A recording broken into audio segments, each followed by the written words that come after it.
Oh, well, be weird. Be yourself. Hey, this is Danny. Welcome to Off-Road Adventure. I think we came up with a new name, but we'll reveal that at a future video. But what do you got for me? Okay, so we got a maybe 2007 to 2005 Joyner Sand Viper 1100 buggy.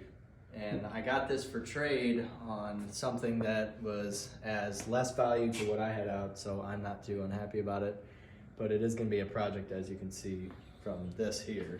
So what's the problem with this one? So the guy that we got it from, I guess he was riding in it and he slid into something on the side and that trailing arm hit the crank and cracked the block. So this engine's toast, huh? maybe the internals are good. We're not too sure yet. We need to dig into it. So that rear trailing arm's bent, and it's all right. Probably can't tell from this angle, but basically that pulley right there got hit by that A-arm. And when it smashed it in, it pushed the engine over, cracking the block. I don't think you could tell. You can kind of see. Look at that. Look at all that one for silicone or JB Weld or whatever that is. It doesn't hold the crack shut, so it's done. So the engine's done. Leaks oil. In there. Okay, we'll do it again here. Ew. Yeah. Sucker's cooked. So it is dead. I believe this engine still starts. It just leaks oil like crazy. So yeah, it needs an engine. Needs tender love and care. It needs an engine. So that brings us to what? Well, what do we need when we need an engine? Something that's just crazy, right? So here's crazy. What's crazy? You mean this? We got a whole nother car. Well, we got half a car, but the business end. So from what I understand, what was explained to us is this was purchased to pull the drivetrain off for this other car. This one had been wrapped around a pole in like Texas or something. And I do not know how anybody would have survived this hit, because if you look where the frame was. And mind you, this here is your upper frame rail. That would be the same part as, I believe, this right here, or here.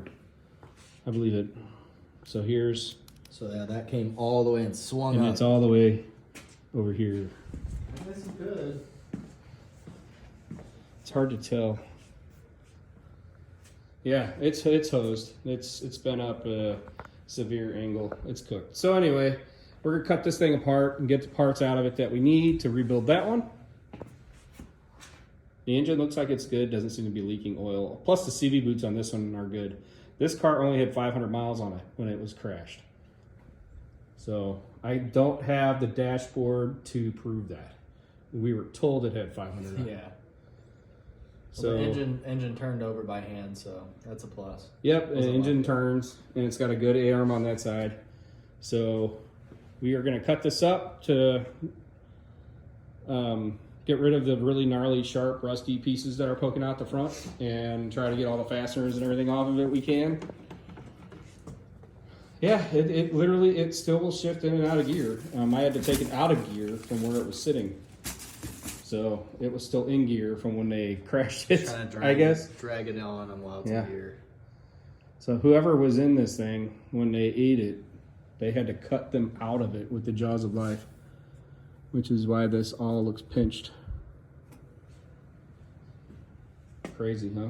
I can't believe somebody survived that. Me neither. Like, look where the floor is. I know, the floor like peeled up like a Chef Boyardee can. This is where the pedals would be.